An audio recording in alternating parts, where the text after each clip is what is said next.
Hi guys! In today's video we'll be making this Poison Ivy inspired doll repaint.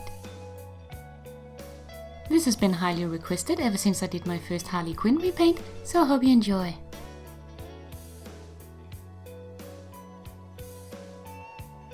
For this project I'll be working on a made to move Barbie, like I usually do, and for this time I used the one with the red hair, which was very convenient since I didn't have to reroute.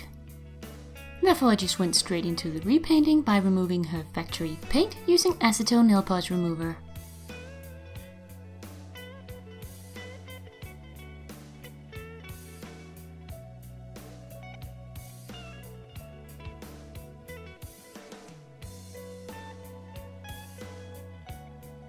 Wash away any remaining acetone using warm water before covering the hair with freezer bags to protect it.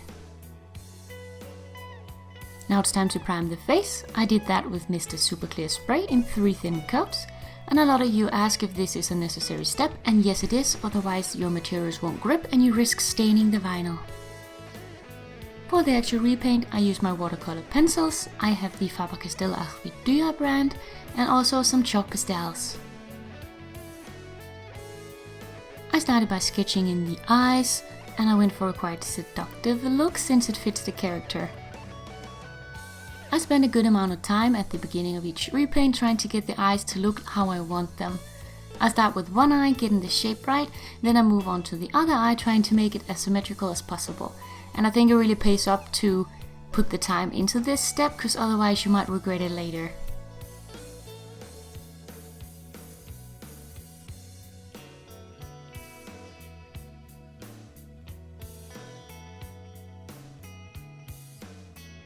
I like to have a visible waterline on my dolls, so I add that in using a flesh colored pencil before blocking in the whites of the eyes.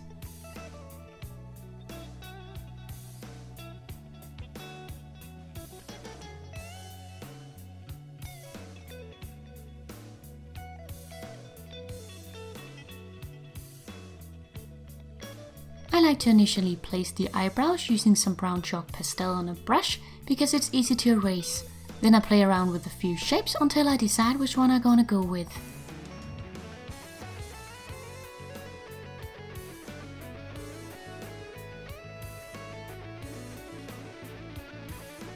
I don't believe the original character actually had any eye makeup on, but I decided to give her green eyeshadow in a very smoky blended look to match her eye color.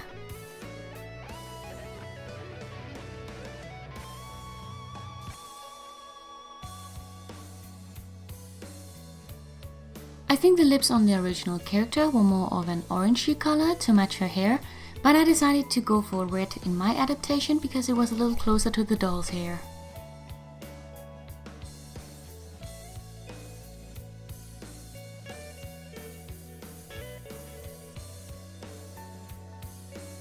Here I'm going in with a bit of chalk pastel in a brown shade on a brush to add a bit of shading under the cheekbones and around the temples.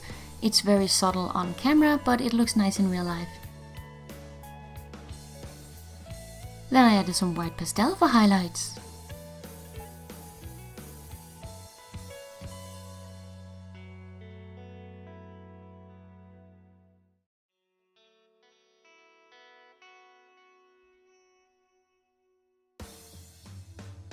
And finally, just a subtle pink to the cheeks to make it look a little more alive. And this is how far I got in my first coat of colors. Then I sprayed the doll again with the Mr. Super Clear Spray to set in my progress and let it dry completely. Then I can start building the colors on top. I end up going over the same areas multiple times to build up the color and make it deep and opaque.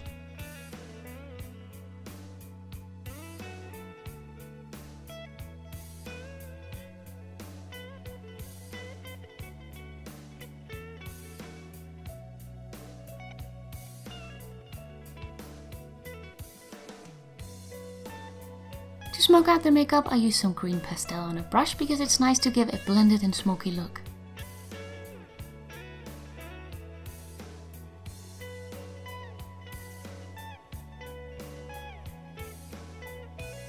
At this point I build up the eyebrows some more using a pencil in small strokes to look like small hairs.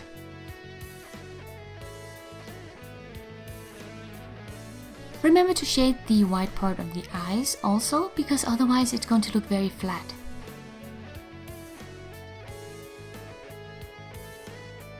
Then I added a tiny bit more blush and a bit more of the white for highlights.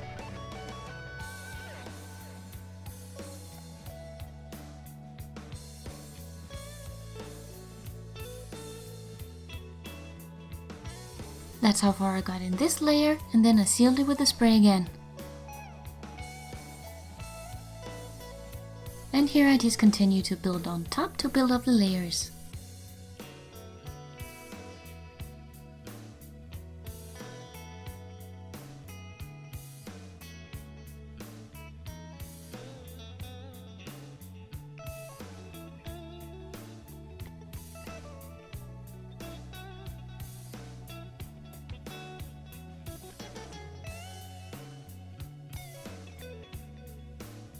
For some slightly harsher highlights, I went in with a white pencil directly on the face.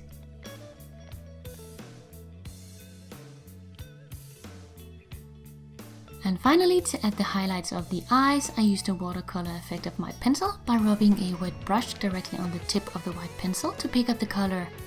Then when you apply it, you get a very opaque color and very good control. And here's how she looks before the final spray. After the sealer was dry, I went in and added a shiny glaze to her eyes and lips to make her look a little more alive.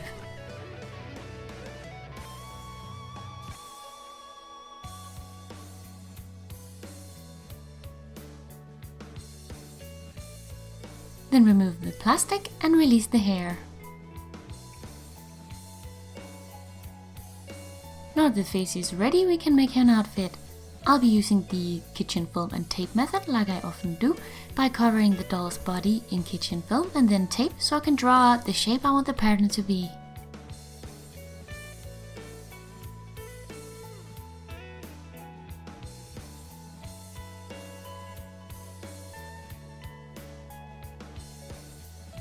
I modified the shape of her suit a little bit to make sure you wouldn't see too many of the doll's joint and also the sculpted underwear that they have.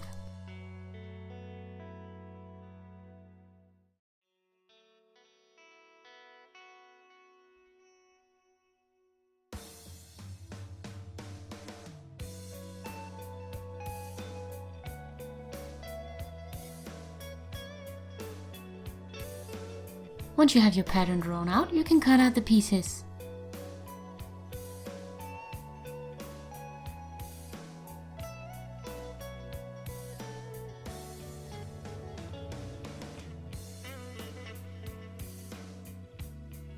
And here's the finished pattern.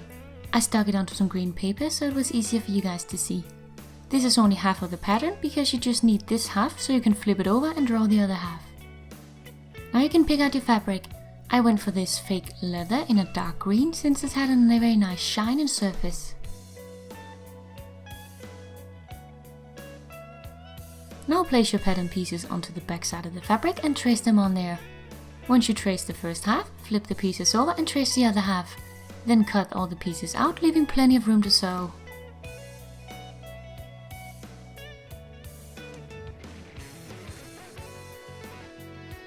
Then you can start sewing the pieces together. I like having the pieces loose and then just adjusting as I sew to make the curves meet, but you can pin them together if you want.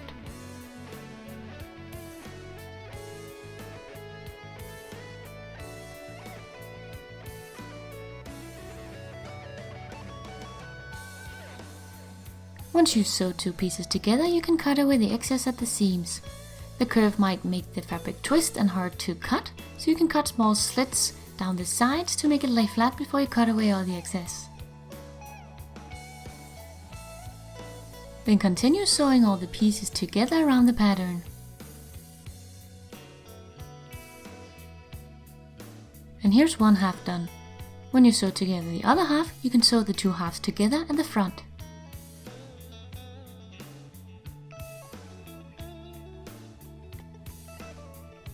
Then I went around and cut away the excess at the top of the garment and also at the leg holes.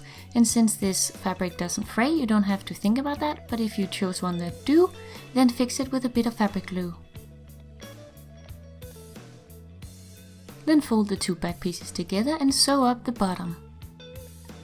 Then fold it like so and sew together these two bottom pieces to complete the crotch.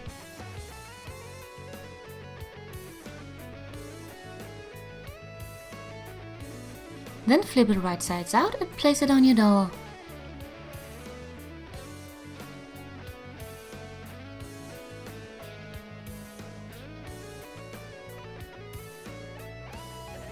Then you can sew on Velcro or buttons to the back to close it up.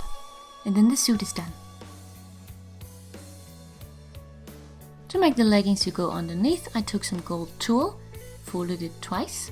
Then I placed it around the leg and pinned it in place before sewing it onto the shapes.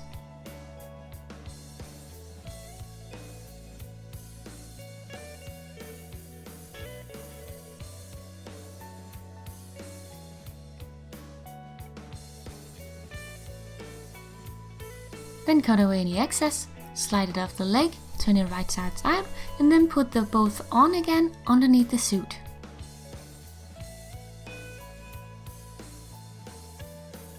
For her gloves, I cut out a shape of the fabric like this, and then I stitched it onto the doll.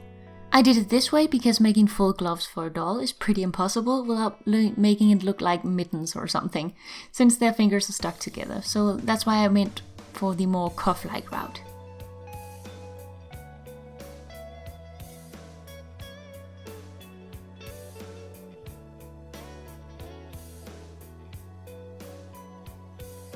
For her boots, I'll be reusing the bottom of this pair of doll shoes since it fit the color, and also make this process a bit easier.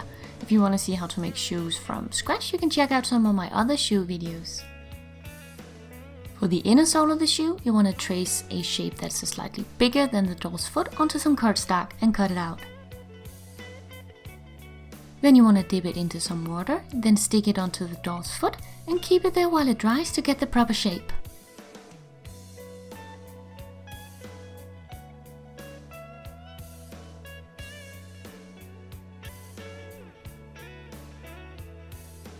Once dry, remove it from the foot and cut away any excess so it's slightly smaller than the base of the foot.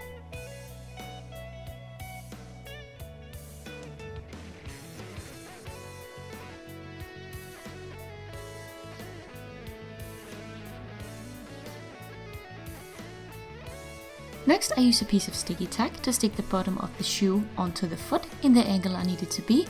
Then I fixate and thicken the joint of the ankle a bit with another piece of sticky tack before I apply tape to draw on my pattern.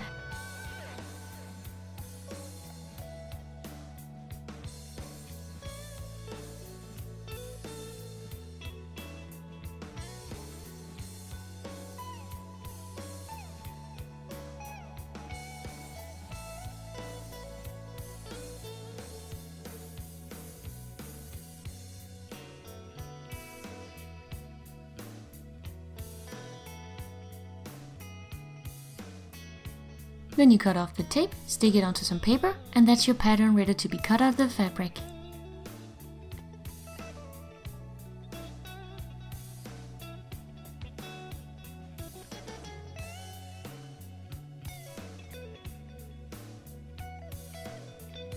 At the bottom of the pattern, you want to add a line of extra fabric, just so you have something to glue up underneath the sole to keep it in place. You want to cut slits in this extra fabric so it's easy to fold up under the bottom. Glue the piece together at the heel to make a loop.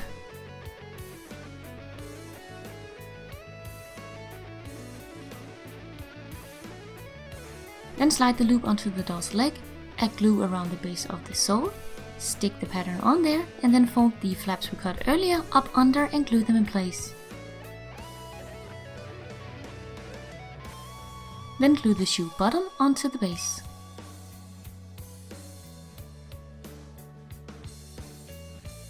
Now all there's left to do is close the boots. I'll be stitching them on since they'll be on this doll permanently, but if you want to be able to take them on and off, you can just lace them up with like a corset, and then you can untie them again.